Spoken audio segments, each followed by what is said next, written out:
The original PlayStation marked the first real success in CD-based gaming, and throughout the console's 12-year lifespan from 1994 to 2006, millions of players enjoyed absolute marvels of the industry, with the PlayStation shaping the very future of gaming as we know it now. But for every Final Fantasy VII and Resident Evil, there's a game on the total opposite end of the spectrum, as the PS1 has no shortage of absolute stinky boys.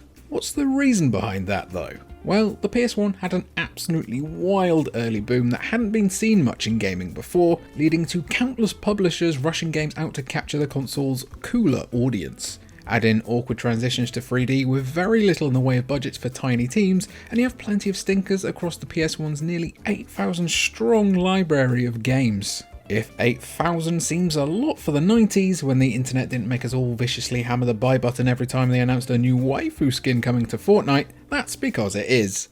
For reference, the N64 only had 388. The PS1 had 20 times as many games. Not all of those games can be gripping espionage action where you batter your brother on top of a giant robot dinosaur.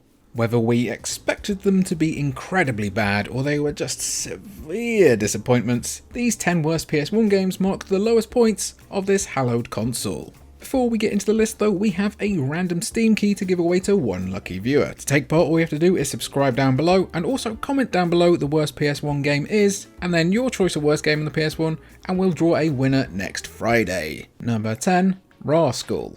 It may be weird to see Traveller's Tales on a list of the worst games of a generation, but the developer's pre-LEGO exploits were all over the shop. Rascal had the potential to be something at least halfway decent, but a brutally unfriendly camera plagued what entertainment value there was to be had here. To the developer's credit, there were issues behind the scenes that led to Rascal's worst elements. According to Traveller's Tales founder John Burton, the team was forced to change the directional movements to mimic Tomb Raider, something that happened far too often to games on this list, as you'll soon find out. Unfortunately, the camera wasn't equipped to handle the change, leading to some truly frustrating gameplay that will see you falling in lava more than a chosen one who was supposed to destroy the Sith, not join them, bring in balance to the Force, and not leaving it in darkness. I hate you, you were my brother Anakin, I loved you. Sorry about that. Bad habit, I just black out for a minute. I just black out. It's a shame too, because the art style is fun and the talents at Jim Henson's Creature Shop designed the titular Rascal and some enemies. But as it stands, Rascal is one of the worst platformers ever released on the PS1 and just a badly behaved time all around. Number 9, South Park. It seemed like the perfect concept, a South Park game that, much like its source material, wouldn't pull its punches. Unfortunately, the end product is quite soulless, at least when you consider how full of crude and unusual humour the show was. It was as if developer Appaloosa was afraid to make the game a little too South Park and scare off a broader audience, or they didn't have any budget to make something other than a very repetitive first-person shooter. Listen, we're not asking for a dating simulator starring the devil and Saddam Hussein, but we were asking for something a bit better than this. Unfortunate buyers choose between playing as Kenny, Kyle, Stan or Cartman in a first-person shooter that uses spectacularly tame weapons to take on hordes of turkeys, aliens and other recognisable foe, with some of the least impactful feedback and most jarring sound design you will find on PS1. The entertainment factor lies in the minimal references sprinkled throughout the game, so you're at least occasionally reminded that the brilliant humour of Trey Parker and Matt Stone is ingrained somewhere deep down in there, buried beneath layers of repetitive, boring gameplay that feels like it was cranked out in a single day. Number 8, Bubsy 3D. It's impossible to mention the worst PS1 games without bringing up this weird cat. Before Bubsy 3D was even released in November 1996, it was going to have an uphill battle for itself on the PS1. Just 2 months prior, Naughty Dog had introduced players to the slightly punishing but entertaining 3D platforming of Crash Bandicoot.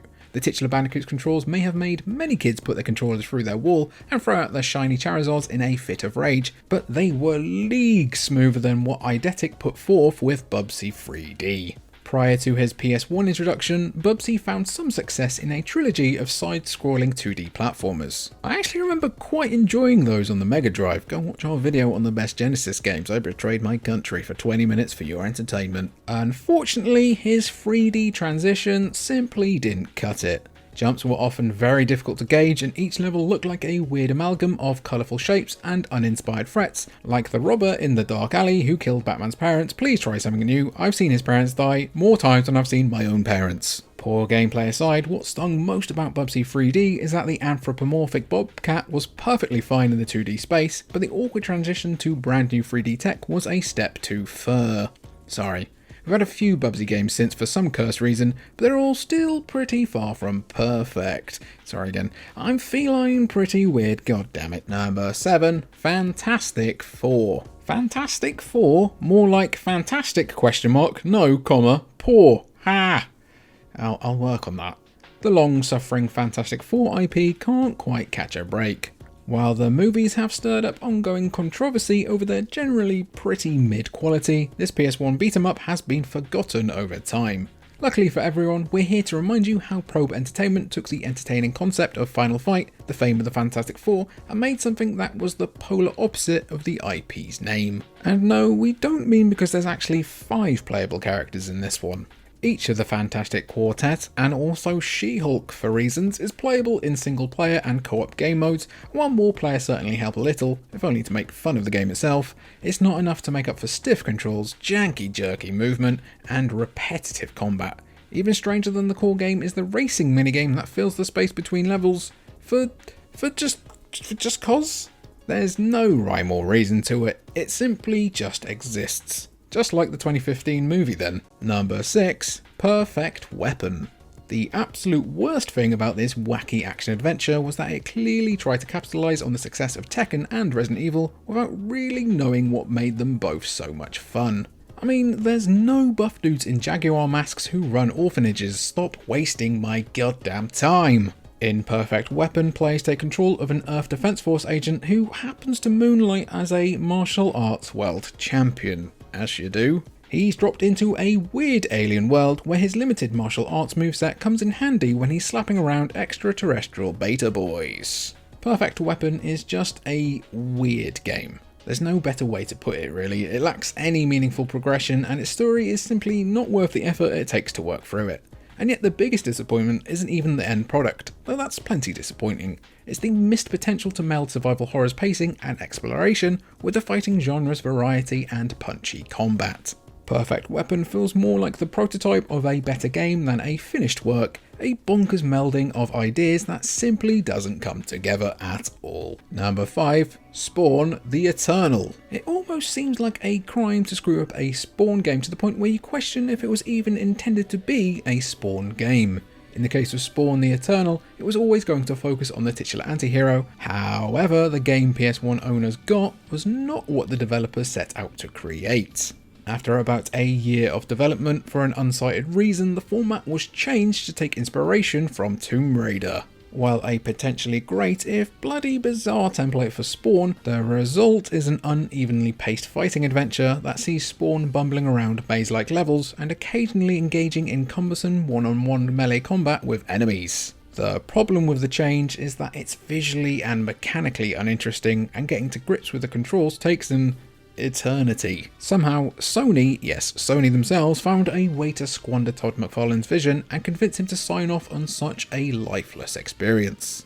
Seriously, how has nobody made a good Spawn video game yet? Give it to Capcom and make a Devil May Cry clone, or give it to WayForward and let them work their 2D magic. The guy is maybe the most video gamey comic book character of all time. Someone's gotta get it right one of these days. Number 4, The Crow City of Angels. A loose adaptation of the also not brilliant movie that released months earlier, The Crow City of Angels doesn't even begin to fly. Made by the same developers behind Perfect Weapon, City of Angels suffers from similar issues. Clunky controls, a repetitive and grating soundtrack, and really sloppy melee combat make the game often nearly unplayable. We called Perfect Weapon a weird game, and The Crow is somehow worse and weirder without basically any of that odd charm. The hitboxes and chance to hit are so skewed that you'll often be locked in a song and dance with enemies, hoping just one roundhouse kick lands. When you're not failing to land attacks, you're awkwardly moving about dull environments with tank controls that are about as smooth as a cactus chatting up women in a bar, and sometimes clearing out rooms with overpowered firearms. Maybe if you're looking for something gothic and dark to play on your PS1, like The Room if it was made by Glenn Danzig, you'll find something ironically fun here. Otherwise, City of Angels should remain a hard pass. Number 3, Hellboy Asylum Seeker. I really hope the name of this game doesn't get me demonetized for politics. How you take source material like Mike Mignola's Hellboy and turn it into an atrocious video game, we'll never know. Even if you can get over Hellboy's jarringly top-heavy design, which looks pretty similar to Big Show in AEW, you're still left with a painfully unfun game that suffers from poor collision detection, dull combat, and surprisingly lame enemy design. Asylum Seeker was originally released as Dogs of Night for the PC, and if you're thinking it's just the PS1 port that suffers, think again. Every iteration is sloppy, slow, and a little insulting to the source material, with such bad tank controls that it makes the original Resident Evil feel like Ultra Kill. Play that game, it's really rad. At no point do you feel like an overpowered hellbeast with a massive right arm, and when it comes to a Hellboy game, that's kind of a big deal. Your punches have about as much power as they do in your dreams, the music is worse than listening to a Broken Side album, and worst of all, this came out in 2003. 2003! One of the last good years of this planet. If you're seeking a decent Hellboy game, try out Web of Weird instead, which, while still not amazing, won't leave you seeking asylum from this game's terribleness. Number 2, Mortal Kombat Special Forces. As Rage Against the Machine once said, some of those that enjoy Special Forces are the same that suffer divorces. Sometimes it's best to find a formula that works and stick with it. We've seen many developers step outside of their comfort zone and just fall flat on their face, like Platinum Games with the live service Babylon's Fall, remember that? While we do have to commend Midway for trying to veer away from the usual format for Mortal Kombat and doing something different, Special Forces was maybe not the best way to do it. Or even average way, or even passable way really. You'd think they'd have learned their lesson with Mythology Sub-Zero, which, like Special Forces, tried to focus solely on one fighter of the series' incredibly popular roster. Tekken would also do this with Death by Degrees, and even though that game wasn't great either, it's many degrees better than this load of old shite. It was good to see Jax get a lot of screen time as the game's protagonist, but that only served to further disconnect Special Forces from Mortal Kombat. Sure, Jax is an iconic Mortal Kombat fighter, but his moveset and the story crafted for him could belong to any enhanced soldier, and actually playing Special Forces feels more like controlling a fridge on its last legs than a Mortal Kombat icon. Add in truly terrible hit detection, woeful frame rates, and some of the bleakest backgrounds you will see outside of a Primark, and you have a game that's almost as painful as spending 10 quid for a finisher. There have been a few bad Mortal Kombat games throughout the franchise's history, but Special Forces may go down as the worst of the lot. But it will never, ever, ever be as bad as number 1, Moses, Prince of Egypt. You can actually sub in any PS1 adaptation of Dingo Pictures' other classics here, including the equally awful Lion and the King, The Dalmatians, or Winky the Little Bear, which is a very, very, very uncomfortable thing to say out loud with my mouth. What could possibly go wrong with a game based on a biblical story? Well, a lot, if that game is a crudely crafted puzzle game made for loose change to mislead those looking for the DreamWorks movie, which is also underrated and a bit of a whipper. It's so difficult not to be cynical about Moses Prince of Egypt, especially approaching it as if it was a full-fledged video game. It's like a poorly made Saturday morning cartoon that was eventually left on the editing room floor, before someone put those bits, put them in their mouth, swished them around a bit, and then spat them onto a keyboard. To call it a game is even questionable, as the only real interactive options come in the form of sliding puzzles and a colouring book, but these may actually actively make your child stupider. If you've never heard of this game, Moses was actually released as part of the PlayStation's Value series, an aptly named selection of games that put gaming second and brief, royalty-free storytelling first. US players may not remember this on their shelves at all, and that's because Americans were spared as the game was only released in PAL territories. Americans missed out on incredible scenes like this. Though it may be true what you're saying, why should I believe on top of that you're our God?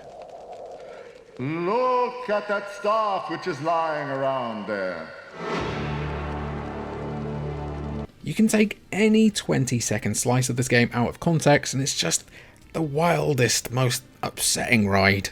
It all adds up to being the very worst game ever made for one of the best consoles of all time. And that was our list for the worst PS1 games of all time. Do you want to see more worst game lists? Be sure to let us know down in the comments down below. Let us know what you thought was the worst PS1 game and also enter our giveaway at the same time. I've been Jimmy for Cultured Vultures and thank you for watching.